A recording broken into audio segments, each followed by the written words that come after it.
เกินมากขึ้นมาเด้อก็จะเปลี่ยนอีนี้ก็ได้เอาใจทั้งอันพี่น้องเฮาได้ฟังเสียงเพลงหวานจากทั้งอันศรีสากรเนาะจะก่อนจะเขาลำซิ่งเอาวันสาวหน้าไส้เลยอาจารย์เด้อวันสาวหน้าไส้ก็ไปทั้งลำซิ่งยังห้องไง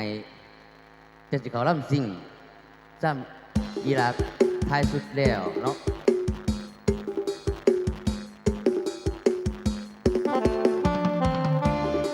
เอาลูกพ่อเด้อผู้สาวเด้อ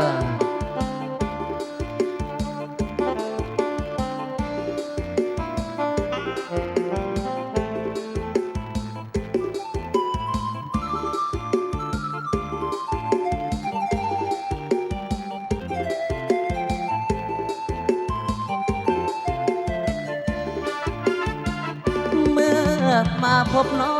งเนื้อทองยำท้องลงนาได้มาพบสาวหยอกเย้าที่เขาลือกันมาเยือนถึงดินแดนแฝงสารวันอายโยนครเพียงจันทร์อยากผูกพันกับน้องแก้วตาสาวนาใสไผไปก็บ่เดินลาสมคำเดือตาเมื่อได้มาพบน้องคนดีลูกหลานองค์แก้วสมแล้วที่เป็นสักทีน้ำฟ้าไอ้คงโชคดีพบพ่อนาดีที่งามซึ้งใจนาใสเขตใต้แดนสารวันอยากได้จอมควันมาอยู่เวียงจันทร์ทั้งฝันอายดินค้าขายส่งมักเอาอ่อนน้ำหวานจากใจสมคำสาหรือใบไก่มักเผาหน้าใสคือใจแท้เด้ขึ้นรถเมล์จากลาน้องสาวหน้าใสขอนั่งเคียงกายแดงหัวใจฝากไว้กับนางบุญคุณโยส่งคงได้สมปรารถนา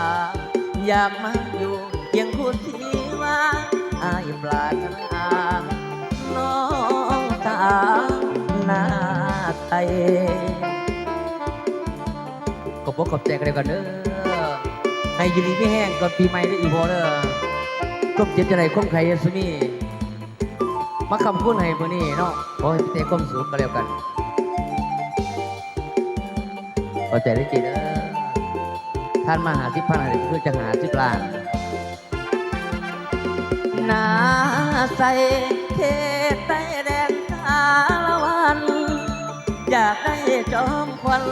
มาอยู่เวียงจันทร์สร้างฝันนักอายกินข้าขายส่ง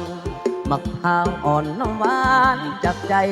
สมคำสาหรือใบไก่มักพร้าวนาใสถึกใจแท้เด้ขึ้นรถเมล์จากลาน้องสาวนาใสขอห่างเคียงกายแต่หัวใจฝากไว้กับนางบุญคุณโยส่งคงได้สมปรารถนาอยากมาอยู่เคียงคู่สีว่าไอ้ปรารถนาน้องสาวนาใสขอบคุณขอบใจกันเดียวกันเด้อเที่ยวยังก่อนยังอีกครั้งหนึ่งก็ต้องหอมมีป้าไปหอมมาดิอ้าวฝากให้